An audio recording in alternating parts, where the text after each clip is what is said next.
নমঃ পার্বতী পতে হর হর মহাদেব।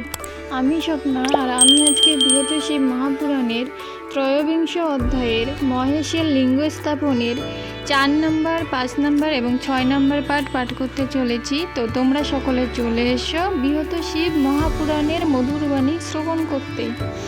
আজকে শ্লোকটি হলো গৃহে সমাগতম দুরাদতিথিম য পরা নিষেধ তস্যব্য সুকৃতম নিত্যা শ্রেয় দুষ্কৃত পুনঃ। শ্লোকটির অনুবাদ 4 নম্বর পাঠ থেকে। তো 4 নম্বর পাঠটি হলো, মুনিপত্নীগণ মহাদেবে ভিক্ষা দিয়া পরে তারে কহিলেন কামাতুর হইয়া, হে তাপস, কিবা ব্রত করেছ পালন, আর কহ এ ব্রতের বিধান কেমন? আচ্ছাদনহীন দেখি তোমার সর্বাঙ্গ, কিন্তু বনমালা গলে একই তব রঙ্গ।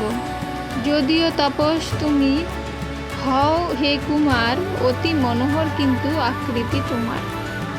একবার যেবা তোমা করিবে দর্শন, কামেতে চঞ্চল সেই হইবে তখন। অতএব যদি তব হয় অভিপ্রায়, প্রকাশ করুন এই রহস্য তরায়। ঋষি পত্নীদের যত মধুর বচন শুনিয়া তাপসরূপী দেব পঞ্চানন মৃদু মৃদু হাস্য করি কহেন তখন, ইহা মম একরূপ ব্রত আচরণ। কিন্তু তপস্বিনীগণ শুনো মোর কথা, এই রহস্য অপ্রকাশ্য জানিবে সর্বথা। বিশেষত বহু শ্রোতা যেই স্থানে রয়, এ ব্রত প্রকাশ করা কবু ঠিক নয়। অতএব কহি হে সৌভাগ্যবতীগণ, ইহা বুঝাইয়েই সবে করহ গমন। ছদ্মবেশী শঙ্করের একথা শুনিয়া ঋষিপত্নীগণ কহে বিস্মিত হইয়া, কি কহ তাপস বর, না পারি বুঝিতে। যেবা তোমায় একবার দেখে নয়নেতে, গৃহেতে ফিরিতে তার নাহি থাকে মন। অতএব আর কবু বলো না এমন। এক্ষণে আমরা স্থির করিয়াছি মন, সদাই তোমার সাথে করিব গমন। কিরূপ তোমার হয় ব্রত আচরণ, শুনিবার কৌতূহল জাগেছে ভীষণ।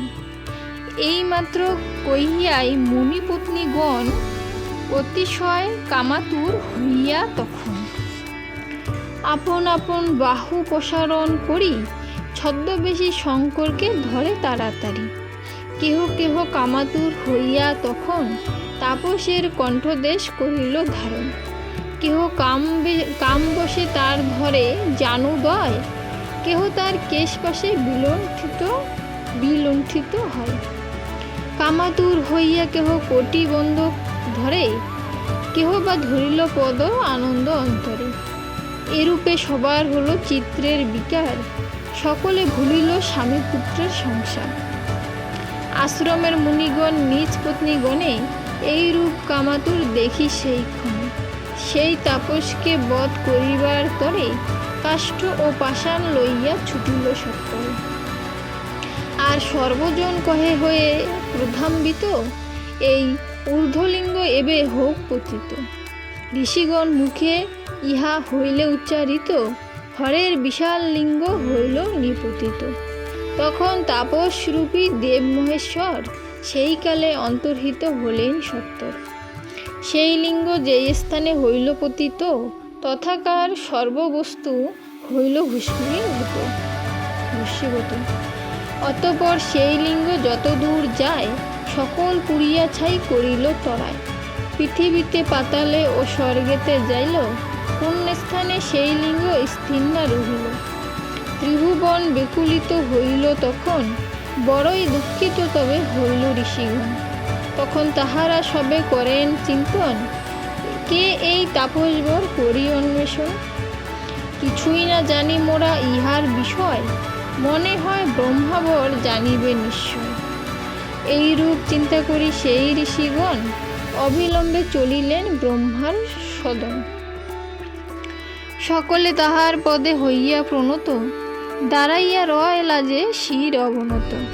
নত শিরে ঋষিগণে করিয়া দর্শন, তাদের উদ্দেশ্যে ব্রহ্মা কহেন তখন, তোমাদের দেখি এবে বিমর্ষ বদন। আসলে তোমরা হও অতি মূর্জন, তাই ক্রোধে তোমাদের চিত্র কুলসিত, উপযুক্ত জ্ঞানহীন অজ্ঞানে মোহিত। বাস্তবিক মূঢ়বুদ্ধিজন যারা হয়, ধর্ম কিংবা সৎকর্ম বুঝে না নিশ্চয়। অতএব মুনিগণ শুনো মন দিয়া, এইক্ষণে ধর্মতত্ত্ব কহি বিস্তারিয়া। বিজ্ঞজন এই তত্ত্ব হলে অবগত, অচিরেই ধর্মলাভ করিবে নিশ্চিত। যেই বিভু এই দেহে রয় অধিষ্ঠিত, তিনি মহাস্থানু জন জানিবে নিশ্চিত। আদি নাই অন্ত নাই তাহার কখনো, সদাই নির্লিপ্ত রূপে পরিব্যক্ত রন।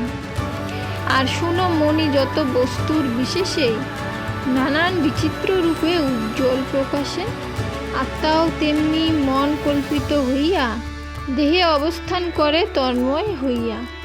মনের নানান ভেদ করিয়া আশ্রয়, শুনো মণিগণ যত কর্ম পুষ্ট হয়। পুনশ্চ মানব সেই সেই কর্ম বসে, স্বর্গ নরকাদি ভোগ করয়ে বিশেষে।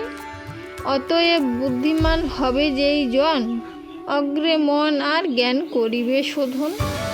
একবার যদি আত্মা হইবে জাগ্রত, পরমাত্মা আপনি হইবে প্রশান্ত। প্রকৃতির চিত্রশুদ্ধি হয়েছে যাহার, দেহশুদ্ধি লাগি কিবা প্রয়োজন তার। নানাবিধ দেহক্লেশ করিয়া শিকার, শুধু দেহশুদ্ধি করা শ্রম মাত্র সার। আজকে বিহতশিব মহাপুরাণের ত্রয়োবিংশ অধ্যায়ে 4 এবং 5 এবং 6 নম্বর পাঠ এখানেই সমাপ্ত হলো। সকলে অবশ্যই 1 থেকে একদম ত্রয়োবিংশ অধ্যায় সমাপ্ত হওয়া পর্যন্ত প্রত্যেকটি পাঠ শ্রবণ করার চেষ্টা করবেন বা শিবপুরাণ পাঠ করার চেষ্টা করবেন। না হলে বুঝতে পারবেন না মাঝখান থেকে শুনলে পরে যে আসলে কোথায় থেকে শুরু এবং কি ঘটনা বিস্তারিত বুঝতে পারবেন না।